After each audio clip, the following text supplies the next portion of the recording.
What's going on, y'all? Psych Perspectives, GeoFucks, and I'm talking about the coronavirus again. This is not a joke. This is not a laughing matter. I know a lot of us use humor as a coping mechanism, and don't get me wrong, I use humor as a coping mechanism, and I'll hee ha ha, but let's be real. People are dying. People are getting sick. And this notion that, well, it's only serious if you're elderly or you have a compromised immune system or pre-existing health conditions, and people are throwing it out there, well, it only affects them, as if there aren't millions of people, if not a billion people across the country, across the world, across the globe, who are, one, elderly, and two, have compromised immune systems and pre-existing health conditions. So it's just crazy to me that we are sitting up here joking about something that is this serious, you know, and you basically sound like the other people are disposable, and they're not. These are family members, friends, colleagues, co-workers, community members, you know, that are at risk, that are dying, that are getting sick. Okay, this is serious. And then what's really unfortunate in this situation is we really don't know who to trust, who to believe, what's factual and what's bullshit, because we're literally living in a world where social media, you know how in college you weren't allowed to use Wikipedia because it wasn't yes, you can get information from Wikipedia, but you can't use that as a citation in your bibliography when you're citing where your work came from. And I wish we had a similar process with social media, because you can literally just be sharing misinformation, spreading lies, and putting people at risk because you're spreading misinformation. And that's what's also scary about the coronavirus situation, because depending on who's sharing the link, you know, the news article, the tweet, the post, whatever it may be, it can potentially be misinformation. On top of the fact, in the United States of America, with the 3 Ks, our leadership at the current moment, with President Donald Trump, 45, and associates, they're not taking this as a public health crisis. They're not even announcing that this is a state of emergency. They think it's a joke. And keep in mind, the president has been in contact with a person who has tested positive for the coronavirus. So has other conservative Republicans who all attended the CPAC.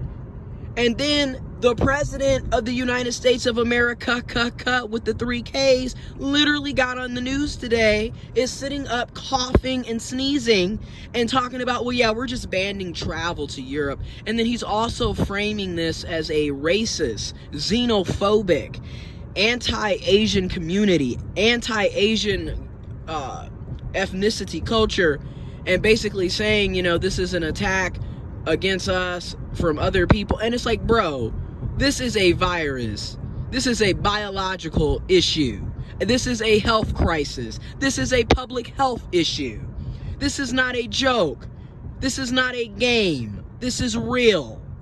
Okay, they are canceling entire semesters of college, telling students, you know, we're going to move to remote, aka you're going to do this online, which also raises problems because we live in a capitalist society and have so many injustices and inequities going on, not only in this country, but around the world, around the globe, because of capitalism and racism and so many other social issues.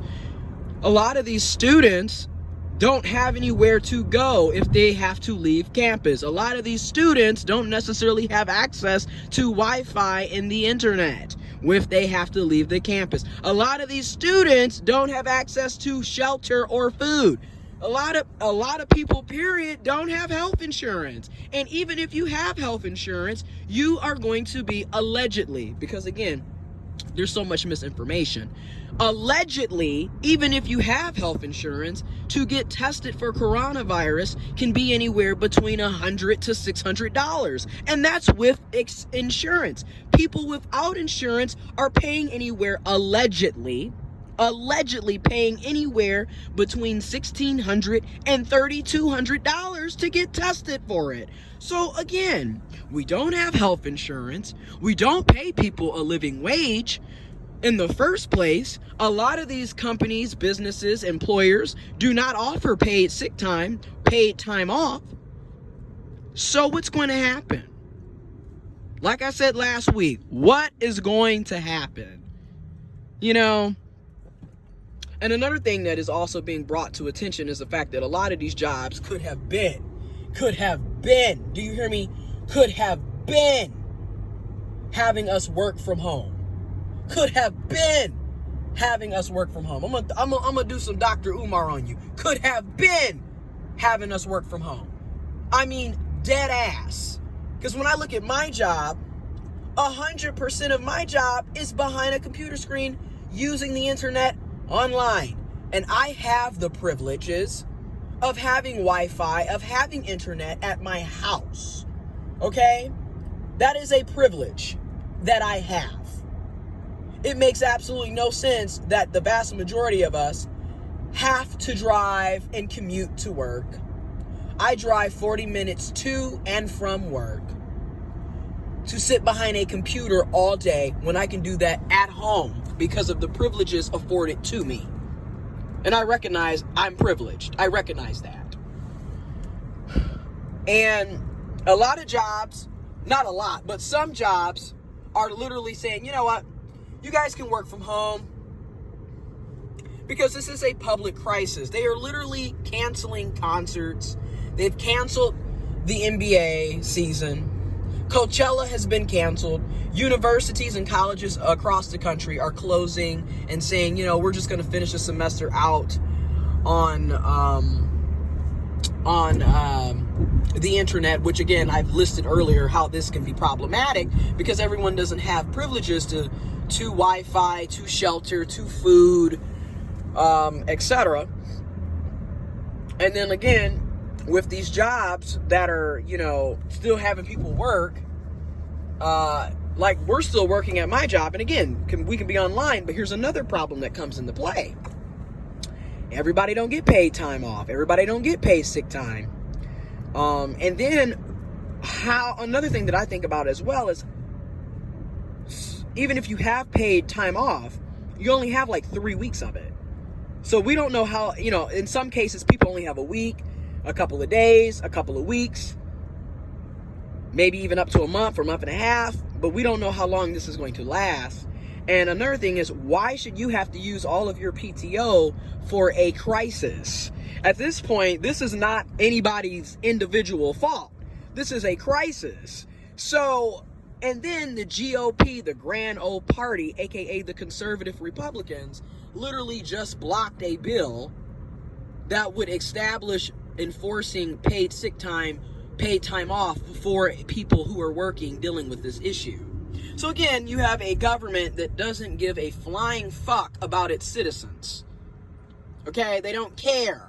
And this is how capitalism is. They don't give a damn about you.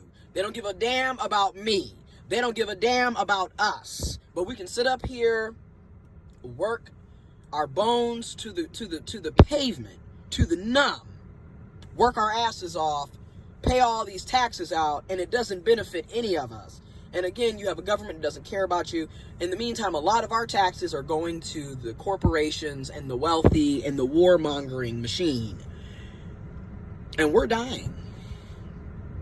And then when you look at how other countries are dealing with this situation, like for example, in Italy, they literally suspended mortgage payments because a lot of people are unable to work because they are quarantined because of the coronavirus. So the country of Italy took it upon itself to suspend mortgage payments because they realized, hey, people aren't working. They're not going to be able to necessarily pay these bills. I wonder how the USA is going to deal with that. Not only are you going to be sick and quarantined, you're also going to be evicted from your house, foreclosures, and dying at the same time because you don't have health insurance. Welcome to America, with the 3 Ks. You know, and we sitting up here laughing. I mean, again, and I get it. You know, you gotta laugh to keep from crying. We use humor as a coping mechanism. I get it. But damn, dude, this is real. This is not a joke. You know? And then on one side, you know, you got the millennials and the Gen Zs and the younger people who are like, well, hell, we can afford to go on trips now, because a lot of us have literally been living paycheck to paycheck and living in poverty. Because let's be real, that's another thing. You know, they're sitting up here like, well, you should have money saved. Okay, again, how are people supposed to have money saved when they're making poverty pay? Like I said a couple of videos ago, the federal minimum wage in the USA is $7.25 an hour. Now, individual states have increased their minimum wage, but their minimum wage oftentimes is not over $15 an hour. And then even if it is $15 an hour, that is not a living wage. And again, people have bills. So people are living paycheck to paycheck. So again, when crises like this happen, if you really think that the vast majority of us are able to save our way out of this, you're in for a horrible, rude, sickening awakening. And again, people are sitting up thinking that this isn't real, this is fake news. And like I said earlier in this video, we don't necessarily know who to believe because of all of the misinformation. All I got to say, well, I got a lot of things to say, but some of the things I want to say is, tell the people you love them now. I mean, we should have been doing that anyways. But something about capitalism, something about oppression, it keeps us from really appreciating the small things or the big things, really, because the people in your life are major. So tell them you love them, show them you love them, because tomorrow is not promised. It never was. It never was promised. So tell people that you care about them and you love them now. Be safe, y'all. Take the precautions. Wash your hands. Soap and water. 20 seconds. Do what you can to protect yourself and others. I'm out.